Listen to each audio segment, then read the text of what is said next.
Bharatiya Janata party इतना धन व्यय कर रही है चुनाव में। उन्हीं के पास सारा धन है।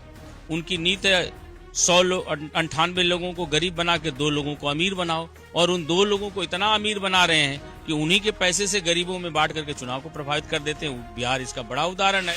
मेरे चुनाव में तो चुनावी इतिहास की पहली घटना हुई कि चुनाव अभी कल सुबह पड़ने वाला है और आज शाम तक आपके हाथों में, आपके पॉकेट में 2000 रुपया डाला गया और हाथों में स्याही लगा दी गई, और स्याही ऐसे शख्स की गोल से लगाई गई, ब्रजेश सिंह के द्वारा, विनीत सिंह के द्वारा, सुशील सिंह के द्वारा, कि जिनका आतंक इतना था कि लोग उनका पैसा लेकर के ना नहीं कह सकते।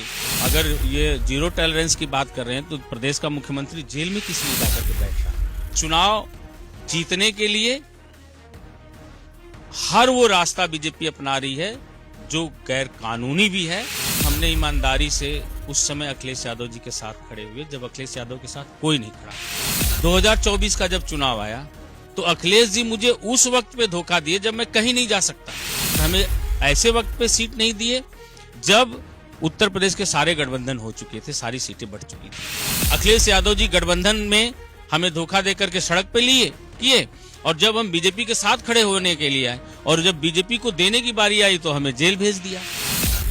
जुलाई के महीने में सोनभद्र में अपर सत्र न्यायालय की प्रथम कोर्ट ने एक फैसला सुनाया जिसमें जनवादी पार्टी के अध्यक्ष संजय चौहान को 4 वर्ष की कैद और 44,000 रुपए का अर्थदंड लगाया गया। समय समय पर संजय चौहान बसपा, सपा और भाजपा के साथ गठबंधन में रहे। आज हमारे साथ बातचीत करने के लिए मौजूद हैं संजय चौहान जी, जिनसे तमाम मुद्दों को लेकर बातचीत करेंगे। पहले तो आपका फिल्मटिक्स मीडिया में बहुत बहुत स्वागत है। क्या मामला था जिसमें 4 महीने की आपको सजा सुनाई गई और 44,000 रुपए का अर्थदंड लगाया गया? देखिए, उस दिन जनवादी पार्टी का प्रदेश व्यापी जेल भरो आंदोलन था अति पिछड़ों के और अति दलितों के पृथक आरक्षण की मांग को लेकर के, और उस दिन कचहरी में तहसील दिवस था, भीड़ ज्यादा थी। किसी ने एक सरकारी जीप जला दिया और उसी का आरोप जनवादी पार्टी के लोगों पर मढ़ दिया गया, और हमारे साथ 10 लोगों को 307 सहित तमाम धाराओं में निरुद्ध करके उस दौरान मिर्जापुर जेल भेज दिया गया था, जिसमें हम लोग 1.5 महीने जेल में थे।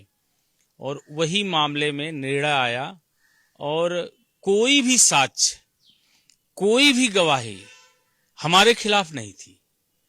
उसके बावजूद भी 4 साल की सजा हम लोगों को सुनाई गई, जबकि भारतीय संविधान और कानून व्यवस्था में पुलिस की गवाही कोर्ट में एडमिसिबल नहीं होती है। उसके बावजूद भी हम लोगों को सजा सुनाई गई, और सबसे बड़ी बात कि एक भी पुलिस गवाह थी और एक भी पुलिस की गवाही हमारे खिलाफ नहीं थी। सारे वकील ये कहते रहे कि कोई ग्राउंड नहीं है कि आपको सजा सुनाई जा सकती है, लेकिन हमें सजा सुनाई गई। और मैं इस बात को दावे से कह सकता हूं कि हम लोग अपराधी नहीं थे, इस कृत्य में भी हम लोगों का हाथ नहीं था। यह सजा पूरी तरह से प्रायोजित थी और राजनीतिक थी। आपका जो राजनीतिक सफर है उसको लेकर भी कहा जाता है कि संजय चौहान समय समय पर सभी दलों को साथ लेते हैं, कभी बसपा के साथ गठबंधन में, कभी भाजपा के साथ, तो कभी समाजवादी पार्टी के साथ। देखिए, मैं नहीं किसी को साथ था। लोगों को जरूरत है हमारे समाज और हमारे वर्ग के वोटों की, तो जिनको जरूरत होगी, जिनको जरूरत होती है, वे लोग पार्टियों से गठबंधन करते हैं और चुनावी अपनी रणनीति बनाते हैं। हमारे समाज का बड़ा वोट बैंक है और वो जनवादी पार्टी के नेतृत्व में मजबूती से पहले जितना खड़ा था, अब और मजबूती से हमारे साथ खड़ा हो गया जेल से आने के बाद। क्योंकि किसी भी समाज के नेता को, जो भी उस सोसाइटी का हो, उस डिप्रेस सोसाइटी का हो, जो उनके हक और हकूक के लिए लड़ रहा हो, अपनी व्यक्तिगत लड़ाई न लड़ रहा हो, और उस लड़ाई में अगर सरकार उसको जेल भेजती है तो जो समाज की संवेदना होती है वो और मजबूती से उसके साथ खड़ी हो जाती है। और आज मैं दावे के साथ कह सकता हूं कि जनवादी पार्टी का जनाधार पहले से भी मजबूत हुआ है, और इसकी एक बानगी आपको घोसी विधानसभा के उपचुनाव में देखने को मिलेगी। लड़ने जा रहे हैं क्या घोसी का उपचुनाव? हमारी पार्टी लड़ने जा रही है।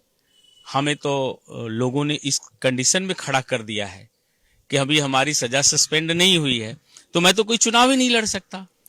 और राजनीति में जो व्यक्ति अपने हितों की लड़ाई लड़ता है वही कमजोर होता है। अब जिसको अपने हित की बात ही नहीं सोचना है बल्कि सामूहिक और सामाजिक हित के बारे में सोचना है और हमें कुछ व्यक्तिगत कुछ नहीं चाहिए, तो हमें कोई क्या दे सकता है। हम तो अब जिस वर्ग और जिस क्लास और जिस समाज से आते हैं उसे देना है, उसकी राजनीतिक गोलबंदी मजबूत करना है, उसके हक और हकूक की लड़ाई को आगे बढ़ाना है और पूरी तरह से अब इस लड़ाई को और मजबूत धार दूंगा और समाज हमारे साथ खड़ा रहेगा। 2019 में आप चंदौली सीट से सांसदी का चुनाव लड़े थे। उस समय समाजवादी पार्टी और बसपा का गठबंधन था। चुनाव आप हार गए। बड़ी मुखरता से आपने तमाम गंभीर आरोप लगाए थे। क्या उन आरोपों को आज भी आपकी स्वीकार्यता है?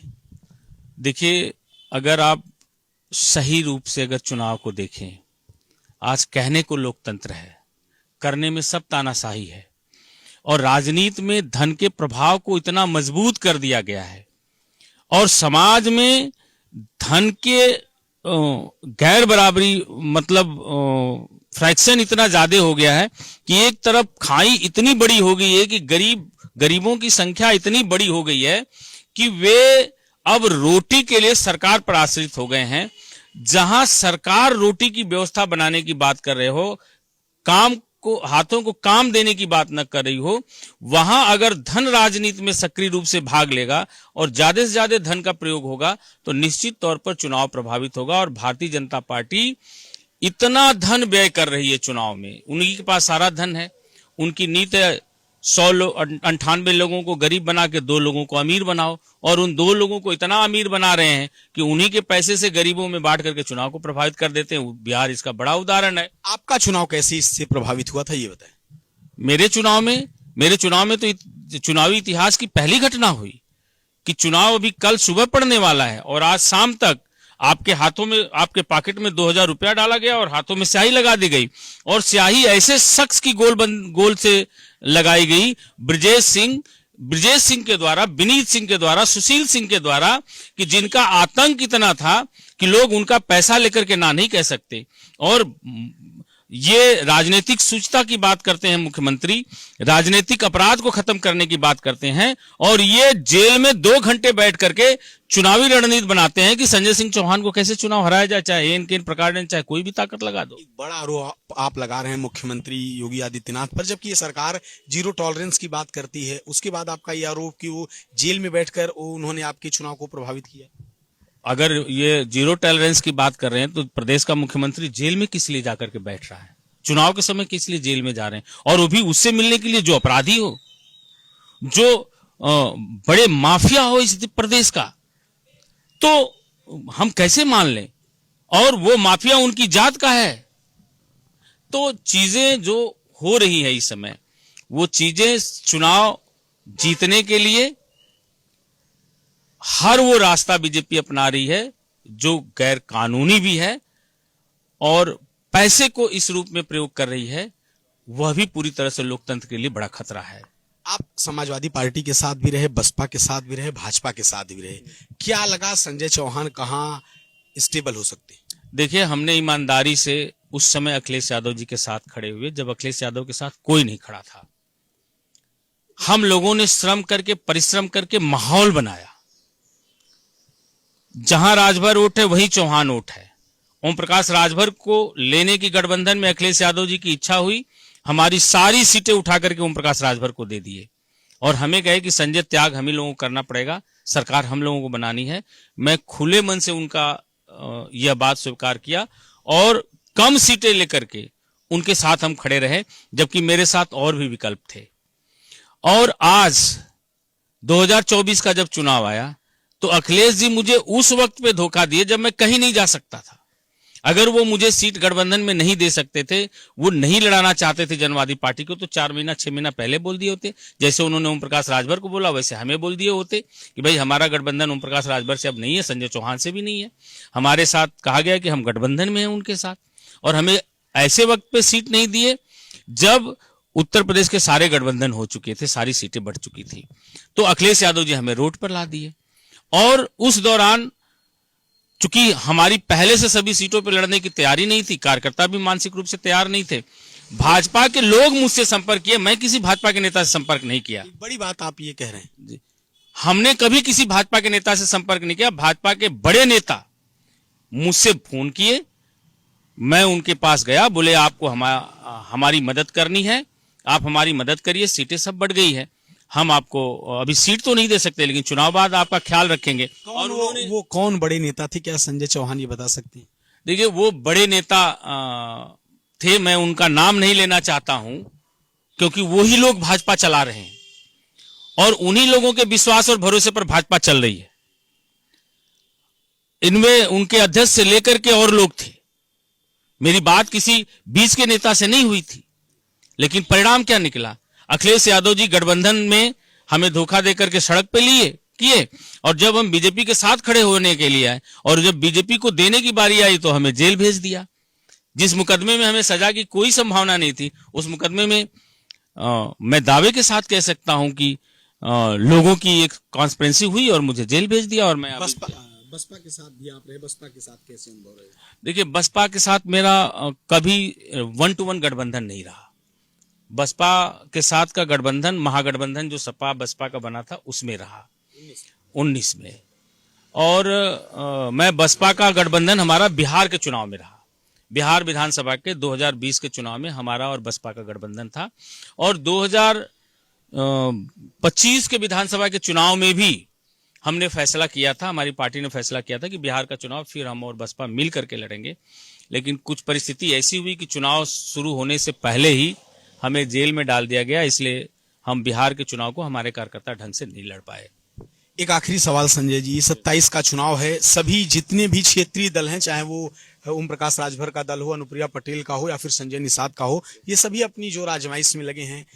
संजय चौहान 27 के चुनाव के मद्देनजर अपने आप को कहां देखते हैं?